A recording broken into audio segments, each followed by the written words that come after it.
Os elfos domésticos conquistaram os nossos corações na saga de Harry Potter. Principalmente através do Dobby, né, marotos? O primeiro elfo que temos contato na saga, e com o Dobby não tem como, né, marotos? Foi amor à primeira vista, né? E se você não ficou triste quando o Dobby morreu, eu sinto lhe informar, mas você não tem coração. Vamos lá, marotos. A gente viu desde o início que os elfos domésticos, eles parecem possuir algum tipo de aptidão natural para magia, e é sobre isso que a gente vai falar no vídeo de hoje. Olá, galera, eu sou o Vini e sejam muito bem-vindos ao Quinto Maroto. Marotos, no vídeo de hoje a gente vai falar como funciona a magia dos elfos domésticos. Já clica no like aí e me ajuda a libertar o máximo de elfos domésticos possíveis. Sem mais enrolação, marotos, bora pro vídeo. Bom, marotos, os elfos domésticos são inspirados em uma criatura folclórica europeia, especificamente inglesa e escocesa, chamada Brownie, que entra nas casas das famílias e realiza trabalhos domésticos durante a noite enquanto a família dorme. As tarefas são feitas em trocas de presentes, mas calma que nem todos os presentes são aceitos.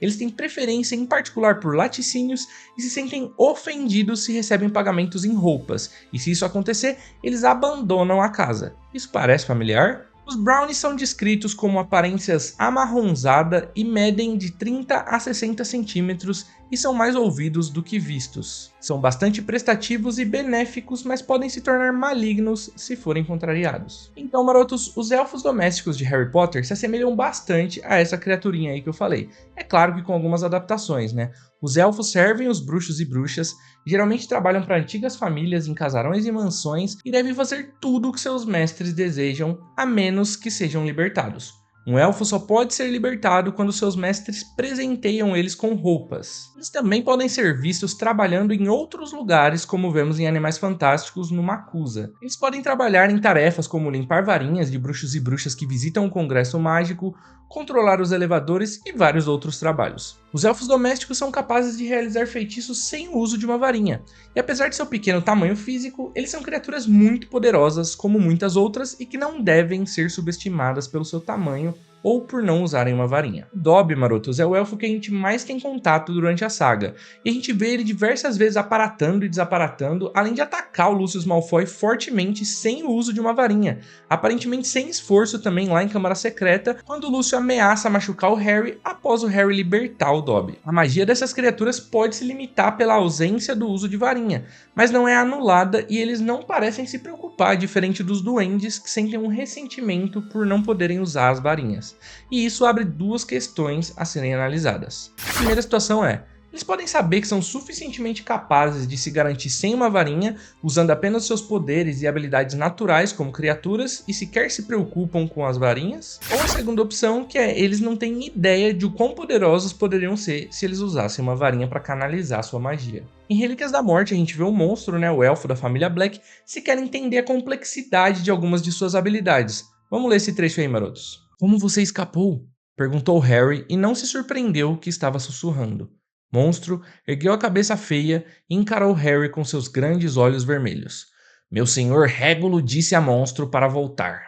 Eu sei, mas como você fugiu dos Inferi? Monstro pareceu não entender. Meu senhor Régulo disse a Monstro para voltar, repetiu ele. Eu sei, mas... Ora, é óbvio, não é, Harry? Interveio Rony. Ele desaparatou, mas... Não se podia aparatar e desaparatar da caverna, disse Harry. Do contrário, Dumbledore... A magia dos elfos não é como a magia dos bruxos, é? Perguntou Rony.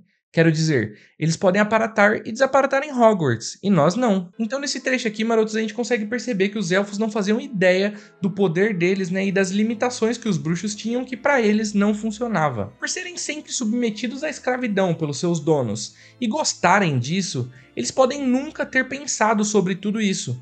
Os elfos sequer sentem vontade de ser libertos. Eles definitivamente não parecem preocupados em reivindicar seus direitos ou interessados em serem poderosos. A maioria dos elfos se contenta e se orgulha de fazer seu trabalho e agradar o seu mestre. Essa ideia parece assustadora para quem apenas assistiu os filmes de Harry Potter, já que o Dobby é o elfo mais presente nas telas e ele fica muito feliz de ser liberto.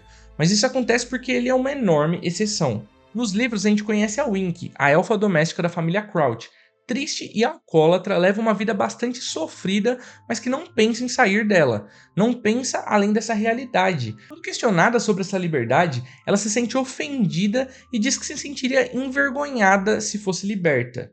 Os elfos no geral acham a ideia de liberdade tão absurda que Dobby é mal visto entre eles por apoiar o Fundo de Libertação aos Elfos Domésticos fundado pela Hermione Granger nos livros com o intuito de reivindicar os direitos dessas criaturas. Obviamente não deu certo e nenhum deles achava isso minimamente coerente. A lei suprema dos elfos domésticos é obedecer às ordens literais de seus mestres, marotos. Isso significa que eles fazem exatamente o que eles foram mandados. Por exemplo, mesmo não gostando nada do Sirius Black, o monstro não podia desobedecer às suas ordens diretas. E quando Sirius gritou com ele dizendo saia, querendo se referir à cozinha, o monstro foi capaz de interpretar isso como outra forma e ele conseguiu deixar o Largo Grimmauld, a casa do Sirius, e foi visitar as primas de Sirius, a Narcissa Malfoy e a Bellatrix Lestrange. Maroto, seria impossível de um elfo doméstico ser o fiel do segredo de alguém com o feitiço Fidelius, porque para ser o fiel, a pessoa precisa ter a possibilidade de contar o segredo se ela quiser. E se o seu dono ordenar para que o elfo não conte, ele jamais contaria. Então por isso os elfos domésticos não podem ser fiéis do segredo do feitiço Fidelius. Quando um elfo desobedece seu mestre, ele chega até se machucar e se punir, pois ele mesmo considera isso algo absurdo, indigno e completamente imoral. Será que o prazer de servir os seus mestres é uma característica mágica inata? Ou seja, eles são assim porque são e isso é parte da magia dessas criaturas por nascença? Ou será um problema político estrutural? O fato é que isso causa um enorme debate que inclusive é levantado nos livros pela própria Hermione, mas isso é assunto para outro vídeo.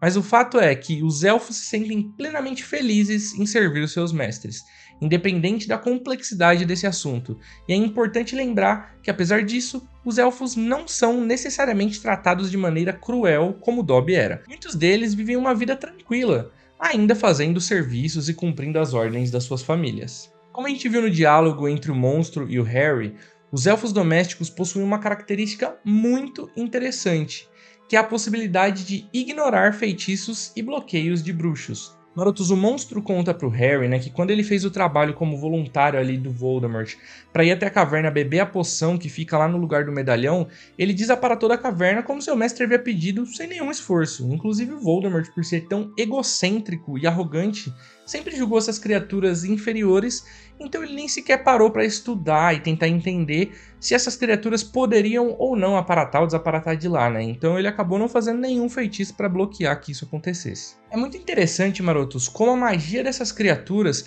ignora critérios de magia dos bruxos. Os elfos possuem uma magia muito específica e característica deles.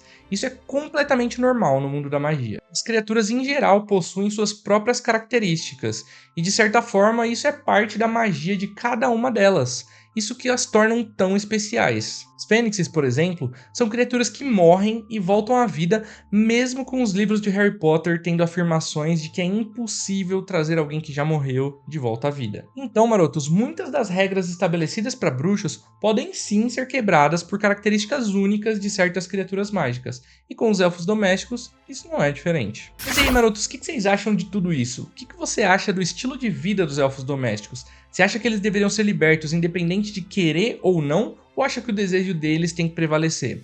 Comenta aqui embaixo a sua opinião, e se você ainda não é inscrito no Quinto Maroto, clica nesse botão aqui e se inscreve para me ajudar a bater 5.000 inscritos. Me encontra nesse vídeo aqui do lado para descobrir como o bruxo faz para se tornar um animago. Bom, marotos, a gente se vê no vídeo aqui do lado, tamo junto, Nox!